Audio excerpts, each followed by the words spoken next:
The Voice. We got to talk about The Voice. After the Senate passed the Voice referendum legislation this morning, there's no doubt that both the no and the yes camps are really going to start to ramp up their campaigning. Anthony Albanese seemed very confident this morning. Have a listen to this. People in my caucus intend to campaign. People in the Liberal Party will campaign. Every major peak business organisation has declared support. The trade union movement have declared support. Every major sporting code has declared support. Every major faith group in Australia has declared their support. Civil organisations like ACOS and Salvation Army and others have declared their support. But now it's up to the Australian people.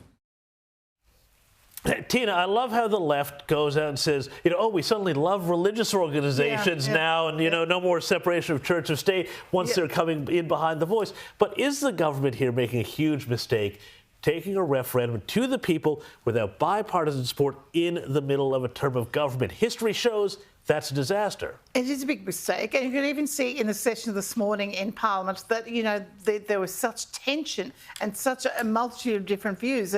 And organisations can say till the cows come home they're going to support The Voice, but it's up to the Australian to vote. And once they realise that it's a dangerous decision to make, I think they'll come to their senses and I still feel a no vote will win on the day, James. OK, and Stephen, I've got to get your thoughts on this because you're plugged into Labor circles. Some people I've spoken to say that the government won't mind taking a loss if they can use it as a bludgeon against Peter Dutton down the track and say, well, essentially, you broke the nation's heart. What's your take on that theory? Is it just a conspiracy?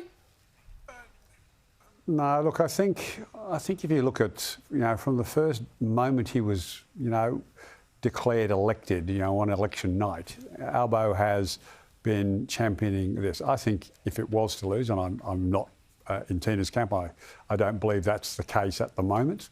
I think Albanese will, be very disappointed. I think it will be a blow to him at a personal level. The political level differently. So I don't think the government are pursuing this because it's about, here's our chance to wedge Peter Dutton. They're doing it because they believe in it. I know that's hard for the Liberal Party to understand, but the Labor government actually believe in what they're doing.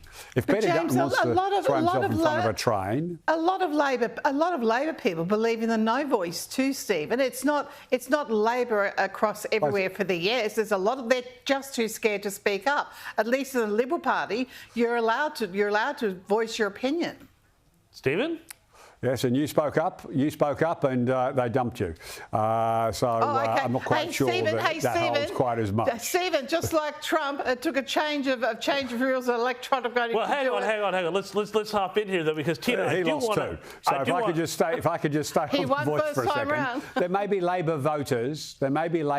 Out there who haven't been convinced by the argument so far. Except that that's true. Obviously, with the sort of numbers you're seeing in the polling, there's got to be some Labor voters in there. And indeed, Stephen. The polls do the Labor governments and the Labor Party and the government. Yeah, no, it's softened. There is no question that it has softened, and it's going to be a challenge to get it up. Bipartisan would be great, but obviously there were some issues that the parties weren't able to agree on. So it is disappointing. It would be better for it to be bipartisan, but there were issues that couldn't be agreed upon. Stephen, I just want to hold you right there because, Teena, I want to get you, Stephen made his comment there about the Liberal Party and the election results. What do you have to say about what happened the other night? And frankly, a lot of people are wondering here, has the Liberal Party just lost its way and gone too far left? Oh, look, I'm very privileged. I've served for over 8 years as Vice President of the party. It was an absolute honour.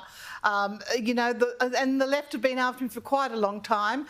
So, they finally had their go, but I'm still tremendously supportive. And to all of you out there that have written in thinking that I'm, somehow have lost a limb, I'm perfectly fine. I want you to stay in there and support Dutton. I'm not going anywhere.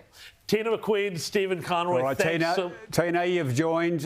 Teena has joined the feather duster faction like myself. Yes. So welcome. We can do a show here. We can do a whole show sometime. Both formers. The feather dusters. Teena McQueen, Stephen Conroy, thank you for your time.